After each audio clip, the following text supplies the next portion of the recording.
Hi, good morning. ఎలా ఉన్నారు? ఇప్పుడే లేచాము, షూటింగ్ లేదు, ఇప్పుడే లేచాము. ఆయనకి సేవలు చేయాలి. లేచిన కాడ నుంచి బ్రష్ వేసుకొని ఇంట్లో బయటికి తిరుగుతాడు, పడుకునేవాడు. మళ్ళీ మధ్యాహ్నం పడుకొని గుర్రును గొరక చెప్తాడు ఎవరిని పని చేసుకుంటుంటే. అట్లా పరిస్థితి. లేచిన కాడ నుంచి సొరకాయ జ్యూస్ చేసేవారు, పాలు కాగబెట్టాలి, రాయిసాలు చేయాలి, అన్ని చెయ్యాలి. తెలంగాణ కూడా అది చెయ్యాలి. చేసి షూటింగ్కి వెళ్ళాలి. మళ్ళీ మాటలు, ఏం చేస్తాను నువ్వు, ఏ పని ఉంది మీకు? లేడీస్కి ఏం పని ఉండదండి, వాళ్ళతో చేపించాలి. చేపిద్దాం, తొందర పడకూడదు, చేపియాలి.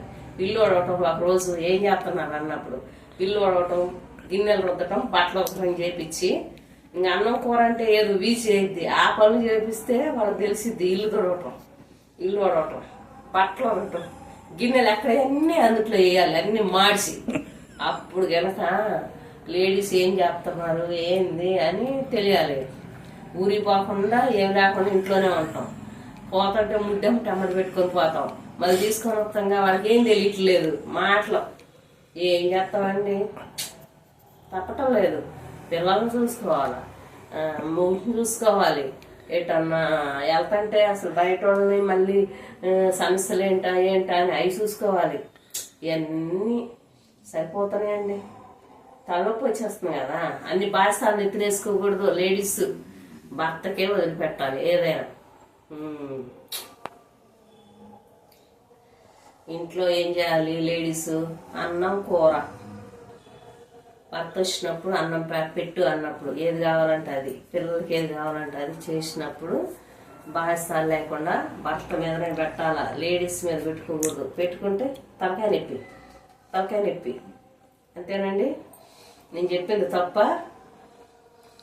నాకు కామెంట్ చేయండి, ఒక లైక్ చేయండి, సబ్స్క్రైబ్ చేయండి. ఓకేనా? Bye friends, bye.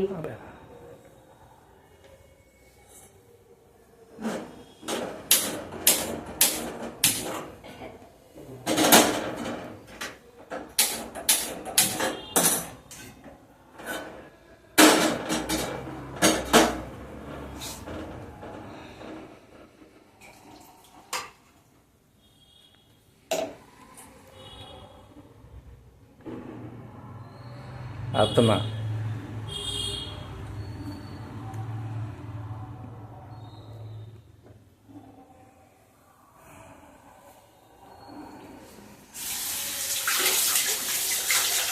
తాగి మళ్ళీ అమ్ముతో ఎందుకు పెడుతున్నాం అసలు?